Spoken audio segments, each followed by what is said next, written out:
Assalamualaikum warahmatullahi wabarakatuh. Kami dari kelompok 7 ingin menjelaskan tentang dasar-dasar pemeriksaan pajak. Yang pertama ada Saptiah, yang kedua saya Indah Safitri, yang ketiga M. Iqbal, yang keempat Dika Fardanaila, yang kelima Prayogi. Slide pertama akan dijelaskan oleh Saptiah. Yang pertama, perlunya pemeriksaan pajak. Pentingnya pembelajaran tata beracara dalam pemeriksaan harus menjadi perhatian bagi wajib pajak dalam pemenuhan hak dan kewajiban dalam pemeriksaan pajak.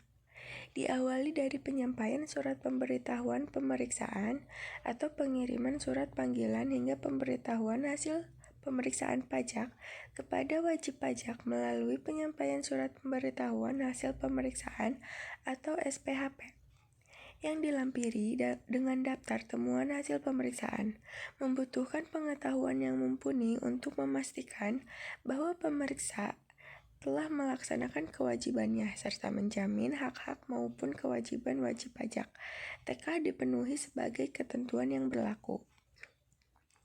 Kemudian, laporan hasil pemeriksaan atau LHP dan produk hukum hasil pemeriksaan yang dihasilkan dapat berupa ada 4, yaitu yang pertama, surat ketetapan pajak kurang bayar atau SKPKB.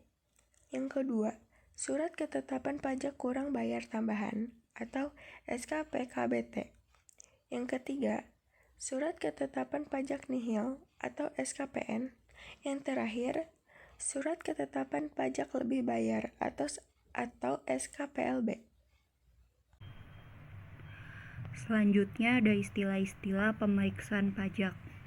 Yang pertama ada Undang-Undang Ketentuan Umum dan Tata Cara Perpajakan atau KUP. Yang kedua ada pemeriksaan. Yang ketiga ada pemeriksaan lapangan. Yang keempat ada pemeriksaan kantor. Yang kelima ada pemeriksa pajak. Keenam tanda pengenal pemeriksa pajak. 7 surat perintah pemeriksaan. 8 pembukuan. 9 data yang dikelola secara elektronik. 10 penyegalan. 11 pembahasan akhir hasil pemeriksaan atau closing conference.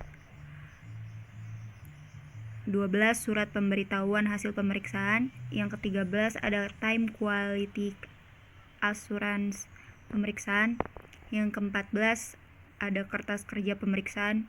Yang ke-15 ada penghasilan kena pajak yang tidak dapat dihitung. Yang ke-16 ada laporan hasil pemeriksaan pajak. Yang ke-17 pemeriksaan ulang.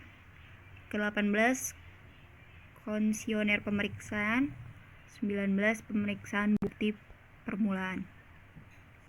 Adapun tujuan, jenis, kriteria, dan ruang lingkup pemeriksaan pajak. Tujuan pemeriksaan, Direktur Jenderal Pajak berwenang melakukan pemeriksaan dengan tujuan untuk menguji kepatuhan pemenuhan kewajiban perpajakan dan atau untuk tujuan lain dalam rangka melaksanakan ketentuan peraturan perundang-undangan perpajakan. Jenis pemeriksaan sehubungan dengan pengujian kepatuhan pemenuhan kewajiban perpajakan wajib pajak. Yang nomor 1 adalah jenis pemeriksaan kantor dan pemeriksaan lapangan. Kriteria pemeriksaan pajak. Pemeriksaan pajak bisa dilakukan dengan 2 kriteria berdasarkan latar belakang alasan dilakukannya pemeriksaan, yaitu nomor 1 pemeriksaan rutin dan nomor 2 pemeriksaan khusus. Ruang lingkup pemeriksaan pajak. Ruang lingkup pemeriksaan pajak di Indonesia dibedakan menjadi 2, yakni bersatu pemeriksaan lapangan dan yang kedua adalah pemeriksaan kantor. Ingin melanjutkan presentasi dari kawan saya sebelumnya. Jangka waktu pemeriksaan untuk menguji wajib pajak. Pemeriksaan pajak dilakukan sesuai dengan kebutuhan dalam jangka waktu yang sudah ditentukan. Jangka waktu pemeriksaan dibuat secukupnya yang bertujuan untuk menguji kepatuhan pemenuhan kewajiban perpajakan yang terdiri dari proses pengujian dan pembahasan akhir hasil pemeriksaan pajak. Keduanya memiliki jangka waktu yang berbeda.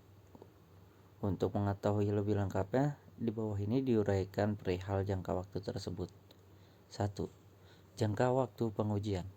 Sementara jangka waktu pengujian pemeriksaan lapangan yang berkaitan dengan WP kontraktor kontrak kerja sama pertambangan minyak dan gas bumi WP1 Group atau WP yang terindikasi melakukan rekayasa transaksi keuangan dapat diperpanjang paling lama 6 bulan atau paling banyak 3 kali sesuai kebutuhan. Jangka waktu ini meliputi pemeriksaan lapangan dan pemeriksaan kantor. 2. Jangka waktu pembahasan akhir pemeriksaan. Baik pemeriksaan lapangan maupun pemeriksaan kantor dilakukan paling lama 2 bulan dihitung sejak tanggal SPHP disampaikan kepada WP, wakil kuasa atau pegawainya sampai tanggal laporan hasil pemeriksaan atau LHP. Hal yang utama dalam proses pemeriksaan pajak adalah Anda memahami alurnya serta paham urusan administrasinya. Uraian di atas memberikan gambaran detail tentang berkas dan proses yang harus dijalani wajib pajak, sehingga memudahkan melaksanakan kewajiban perpajakannya. Selain mengetahui kewajiban waktu pemeriksaan pajak, wajib pajak sebaiknya juga mengetahui haknya sebagai wajib pajak. Jangka waktu pemeriksaan untuk tujuan lain. Jangka waktu pemeriksaan untuk tujuan lain terkait dengan pemeriksaan lapangan dilakukan paling lama 4 bulan yang dihitung sejak tanggal surat pemberitahuan pemeriksaan lapangan disampaikan kepada wajib pajak sampai dengan tanggal LHP.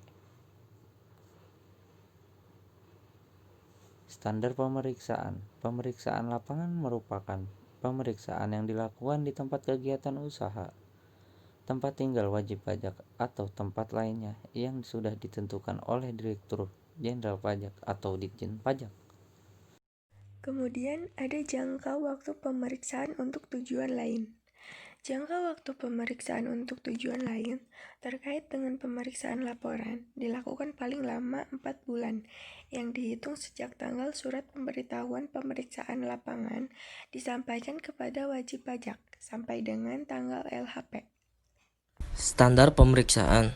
Pemeriksaan lapangan merupakan pemeriksaan yang dilakukan di tempat kegiatan usaha, tempat tinggal wajib pajak, atau tempat lainnya yang sudah ditentukan oleh Direktur Jenderal Pajak, Ditjen Pajak. Pemeriksaan lapangan ini bisa diperpanjang 2 bulan apabila terjadi hal-hal seperti berikut ini. A. Telah mendapat pendidikan dan pelatihan teknis yang cukup serta memiliki keterampilan sebagai pemeriksa pajak. B. Menggunakan keterampilan secara cermat dan seksama. C.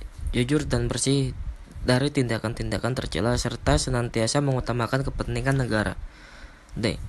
Taat terhadap ketentuan peraturan perundang-undangan di bidang perpajakan. Sekian, terima kasih.